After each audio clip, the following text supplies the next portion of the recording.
Hello everyone. I'm sitting in a hotel waiting for April the 8th to come around. I drove into the location, the path of the totality. So I'm here and just waiting for Monday to roll around.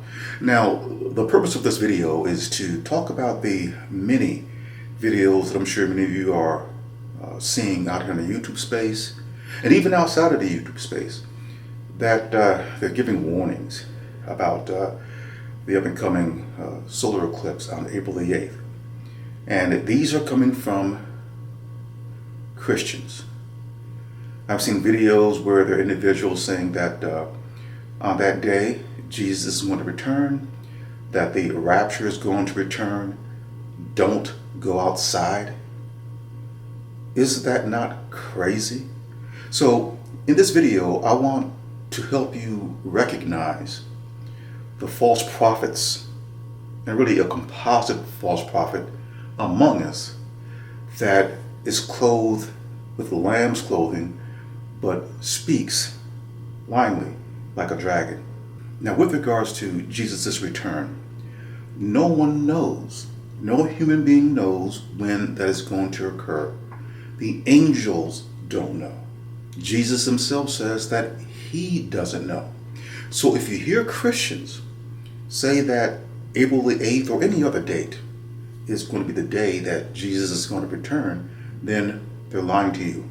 See, there's that example of those who come to you wearing lamb's clothing, but they speak blindly like a dragon. Jesus said at Matthew chapter 24, verse 36, that as to that day and hour, no one knows.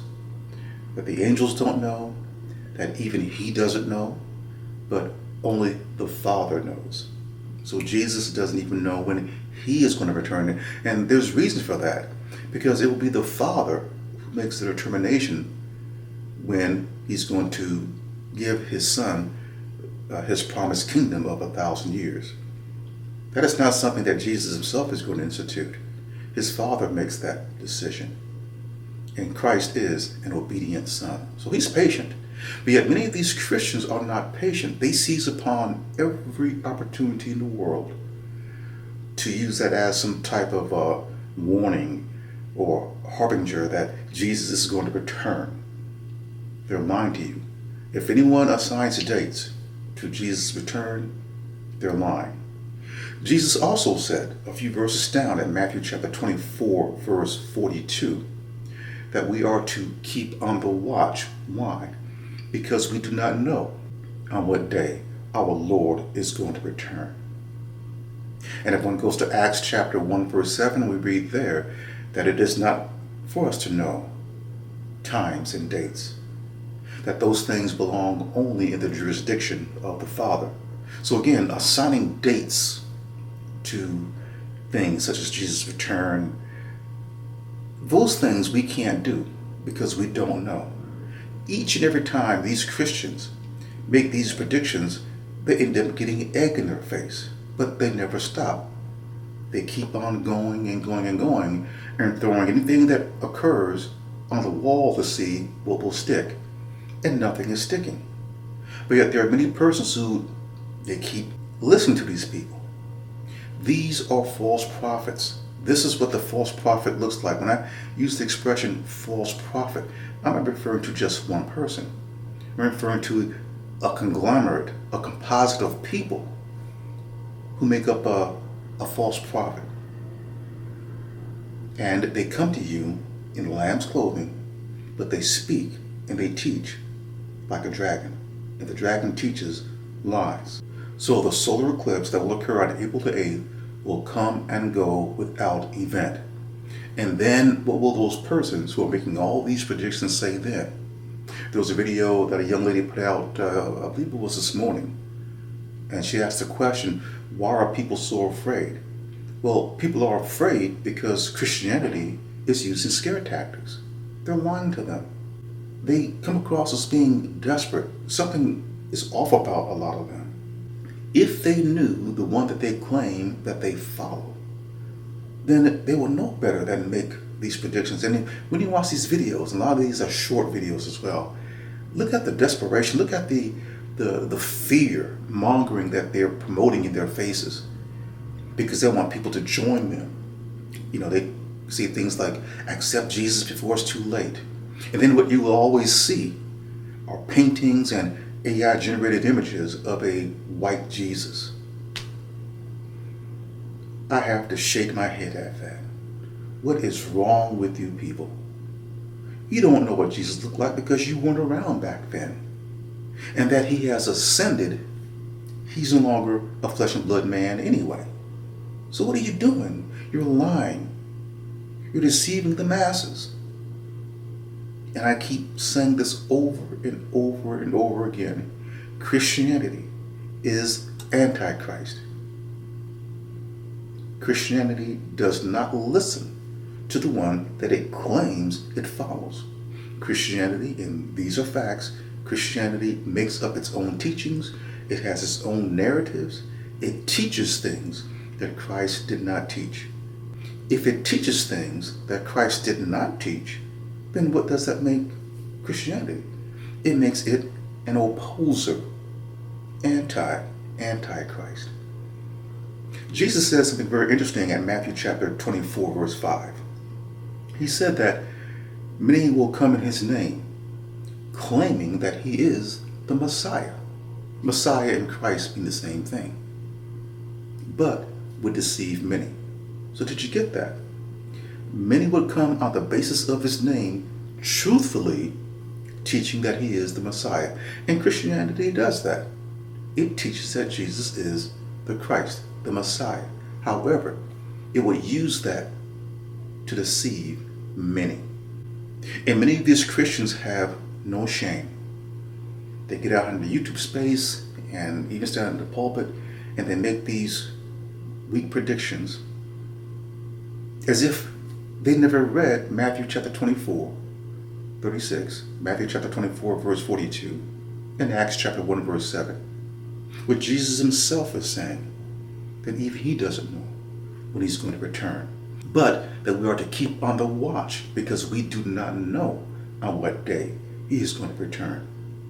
But these Christians, they push past all of that, and they want to sell you a bill of goods, a bag of lies, that they do know when Jesus is going to return, and that this eclipse that's going to occur on April the 8th is a sign. And what about that? Jesus never gave us signs, that is in the plural. If one goes to Matthew chapter 24, verse 3, Jesus is with his disciples, and they ask him a question. What will be the sign, singular, the sign of your return or your coming and the end of the age? Did Jesus give them signs? No. Jesus went on to list events that would lead up to his coming and the end of the age. Those were not signs, those were events. And Jesus even says there later on that these are the beginning of birth pangs at verse 8, I believe it is, Matthew chapter 24, verse 8. And Jesus even says in that area that the end is yet to come. It is not until we get to Matthew chapter 24, verse 30, that Jesus answers their question. Jesus says, the sign will be seen in heaven, not on earth. No one on earth will see the sign because it is seen in heaven, not in the heavens. You see, that solar eclipse occurs in the heavens. It is the place where the stars, the moon, and the other luminaries live. At Matthew chapter 24, verse 30, Jesus says the sign is seen in heaven, the place where God lives, where the angels live, where he is right now. We're not in heaven. We can't peer into that spiritual realm from here. So no human being will witness the sign because it is seen in heaven. You've got to look at the details. You have to know Christ. If you know the Son of God, if you know the Lord, if you know the Master, if you know our teacher, our only teacher, our head, our leader, then you wouldn't know. You would know better than to assign dates to his return. You would know. So when I hear individuals make these predictions and they link them to Jesus' return, I know that they're false. Because my Lord and Master taught me how to recognize the false ones among us. It is not just them making these types of predictions. If they teach things that Jesus did not teach, then I know that they're false also. Not because I say so, because my Master has taught me how to recognize the false teachers. And it's simple. If they teach things that he did not teach, then they're false.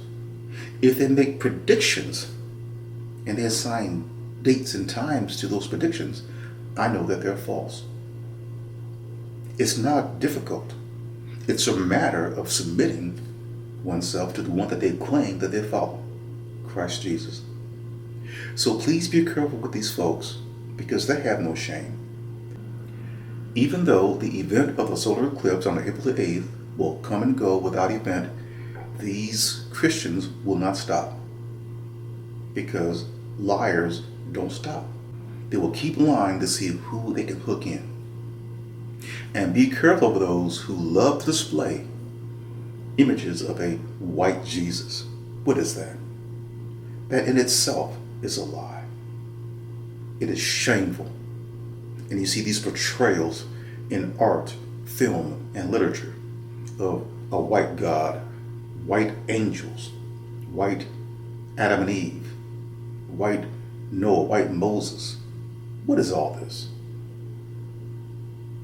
These are lies. These are deceptive acts. Yet there are those who, they take the bait. They don't question it. I've had individuals say, well, you're a racist. No, I'm not a racist. I didn't introduce a white God and white angels and white Adam and Eves into the narrative. You did. Christianity did that. And Christianity has done nothing to correct that. It moves forward because it knows that the lie is popular, that the lie sells. There was a woman on YouTube, I had to laugh at this because there was something that was supposedly uncovered in some Russian vaults that showed that Jesus was not a white man. And to me it's irrelevant anyway, because Jesus has ascended, he's no longer a man. But a white woman heard about this and she literally fainted. I mean, come on. See the effect that lies have on people? They're walking by sight and not by faith. We are to walk by faith and not by sight. Christianity creates fruitage in people, and it conditions the minds of those within her halls who go through her doors to be non-spiritual persons, to walk by sight and not by faith. They have to see something in order to believe it. That's why we see all these visuals of God and angels and Jesus and Moses and Adam and Eve being flesh and blood persons. See, those are visuals. We must be spiritual persons. We can't see the invisible God with our physical eyes. In order to believe him, to know that he is, we must use faith. This is written at Hebrews chapter 11, verse 1. Hebrews chapter 11, verse 1 gives an excellent definition of what faith is. Read that. And even Jesus said at John chapter 4, verse 24, that God is spirit, and those who worship him must worship him in spirit and in truth. What is a spirit? A spirit is invisible. Something that is a non-spirit is fleshly, or something that you can see. Is God invisible? Yes, he is. This is written at Colossians chapter 1, verse 15. God is invisible. Why? Because God is a spirit. Yet, people have seen Jesus, right? So does that make Jesus God? No, it doesn't. Because Jesus was visible. People saw him. The one God is invisible. So please be careful with all these persons, and actually they're Christians, coming out of the woodwork, trying to scare you. They're scare tactic playbook to get you to get all emotional and to join them so they can indoctrinate you and control you to where you're non-thinking. One of the main goals of Christianity is to get to this, to soften it, to dim the light up there. It doesn't want you thinking. It doesn't want you bright. It doesn't want you sharp. It wants you to agree with it. And Christianity is aggressive, just like a wolf. Aggressive. There's nothing lamb-like about Christianity. I know. I felt the brunt of its, air quote, lack of a better word, wrath, because I call it out. And it doesn't like that. It isn't like that I'm educating persons to think for themselves.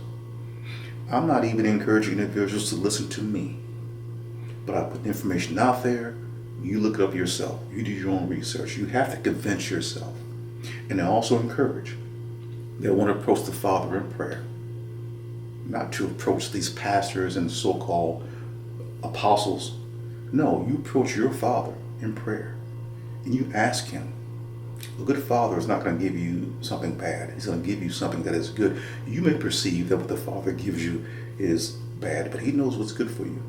So you ask Him for His wisdom, His understanding, and His knowledge, and even His discernment. We cannot rely upon our own.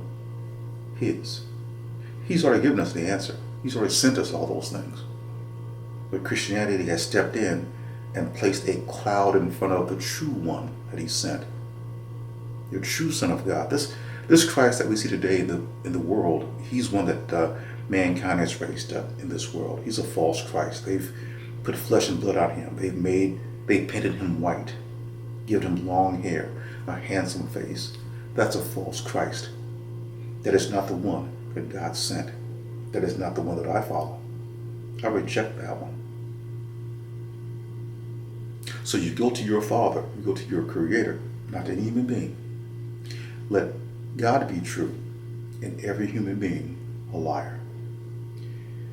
This is R. Harris, the disciple. Thank you for listening.